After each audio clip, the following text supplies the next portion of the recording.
हाय दोस्तों, आपका स्वागत है हमारे यूट्यूब चैनल पर।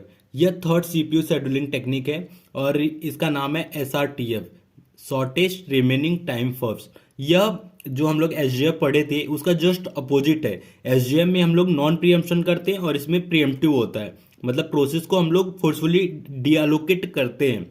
तो आगे देखते हैं। SRTF is the प्रियम्प्टिव version of एसजीएफ। मतलब एसजीएफ का मोड ऑफ ऑपरेशन क्या था, नॉन प्रियम्प्टिव था, और इसका क्या है, एसआरटीएफ का प्रियम्प्टिव है। ठीक है। दो process having less burst time, that process run first in a CPU. मतलब जो प्रोसेस का बर्स्ट टाइम सबसे कम रहेगा वो प्रोसेस सीपीयू पर पहले रन करेगा। ठीक है। SRTF is प्रियम्प्टिव scheduling technique. जैसे कि मैंने बताया, प्रियम्प्टिव का मतलब फोर्सफुली डीअलोकेशन होता है, तो एसआरटीएफ फोर्सफुली डीअलोकेशन करता है। तो ठीक है, इसके रूल देख लेते हैं। सिलेक्शन क्राइटेरिया क्या है, बर्स्ट टाइम है। मोड ऑफ ऑपरेशन प्रियम्प्टिव है। और conflict resolution lower process ID. तो ठीक है, ये हमारा क्वेश्चन है। हमेशा की तरह process ID, arrival time, burst time दिया हुआ है, और completion time, turn around time और वेटिंग टाइम फाइंड आउट करना है। और क्या दिया है, शेड्यूलिंग ओवरहेड, डेल्टा की वैल्यू 0 दिया है। शेड्यूलिंग ओवरहेड का मतलब जब प्रोसेस रेडी क्यू से रनिंग क्यू में लाते हैं तो जो टाइम लगता है उसको हम लोग शेड्यूलिंग ओवरहेड कहते हैं। ठीक है। और इसमें इनपुट आउटपुट नहीं है। तो एक नोट क्या बोल रहा है, नोट में मैंने एक स्पेशल पॉइंट डाला है। Preemption of running process is based on availability of strictly sorted process. मतलब अगर कहीं हम लोग को मतलब प्रियम्पशन करना है तो हम लोग क्या करेंगे, देखेंगे कि उसके छोटा मतलब उससे छोटा कोई प्रोसेस है क्या जिसका बर्स्ट टाइम कम हो, तो उसको हम लोग मतलब प्रियम्पशन करके उसको हम लोग रन करेंगे। ठीक है। ये आपको जब हम लोग यूज करेंगे तब आपको अच्छे समझेगा कि इसका मतलब क्या है। तो चलिए स्टार्ट करते हैं। तो सबसे पहले हम लोग अपना गैंट चार्ट बना लेते हैं। ये हो गया हमारा रेडी क्यू। ठीक है। और ये हमारा CPU at time 0। Ready queue में कौन सा प्रोसेस है, प्रोसेस P1 है। तो ठीक है, P1 प्रोसेस को ला देते हैं जिसका बर्स्ट टाइम कितना है, 5 है। तो ठीक है, P1 को प्रोसेस में लाया। कब तक रन करना है सीपीयू पे, कब तक रन करेगा, जब तक इससे छोटा प्रोसेस नहीं आता। तो ठीक है, मतलब 1 यूनिट पे P2 आ गया है। तो ठीक है, 1 यूनिट तक रन कराते हैं। 1 यूनिट पे जब रन कराएंगे तो P1 का देखेंगे, इसका बर्स्ट टाइम कितना हो गया, 4 हो गया। तो 4 मतलब इक्वल है। और मैं हमारा रूल क्या बोल रहा है, स्ट्रिक्टली शॉर्टर प्रोसेस होना चाहिए, मतलब इससे छोटा होना चाहिए। तो 4 बराबर है, तो बराबर नहीं चाहिए, इससे छोटा चाहिए। तो मतलब इसको प्रियम्पशन नहीं करेंगे। प्रियम्पशन नहीं करेंगे मतलब सीपीयू पे और रन करेगा।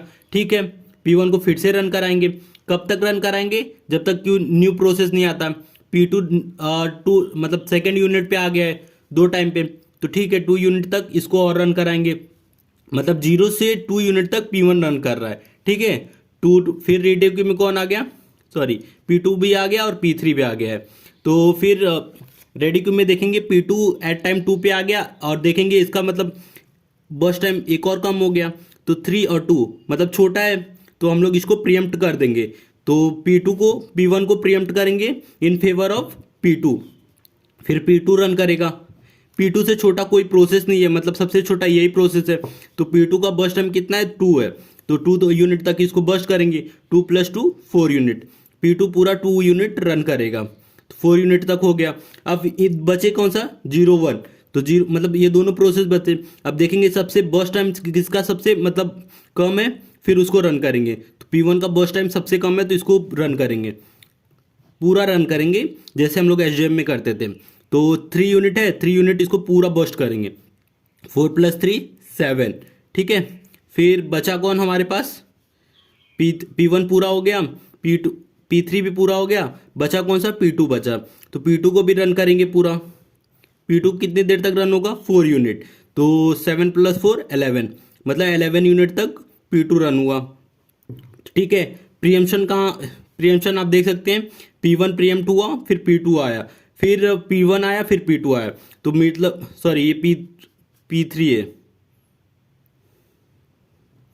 मैंने यहाँ लिखना भूल गया, ये P3 है। तो P3 फिर रन किया, फिर P1 आया, फिर P2 आया।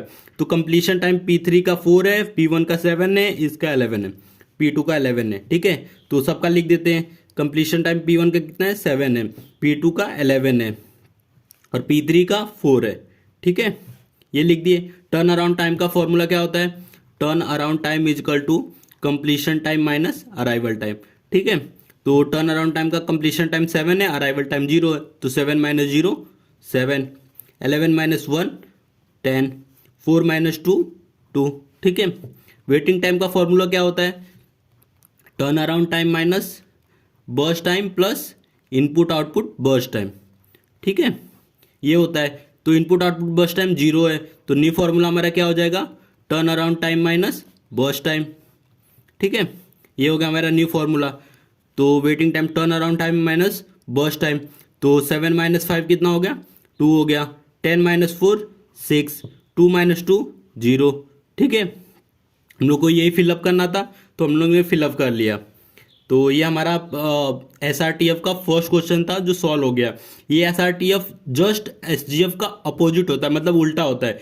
SGF में क्या होता है, नॉन प्रीएम्प्टिव होता है, और इसमें क्या होता है, प्रीएम्प्टिव होता है। मतलब इसमें हम लोग को प्रीएम्प्शन करना रहता है। जब कोई प्रोसेस रन हो रहा है तो उस रनिंग प्रोसेस को फोर्सफुली डीएलोकेट करते हैं, तो उससे हम लोग SRTF कहते हैं यहाँ। ठीक है, तो आप देख सकते हैं इस क्वेश्चन हो गया। अगर वीडियो अच्छा लगा तो प्लीज़ वीडियो को लाइक और हमारे चैनल को सब्सक्राइब करें।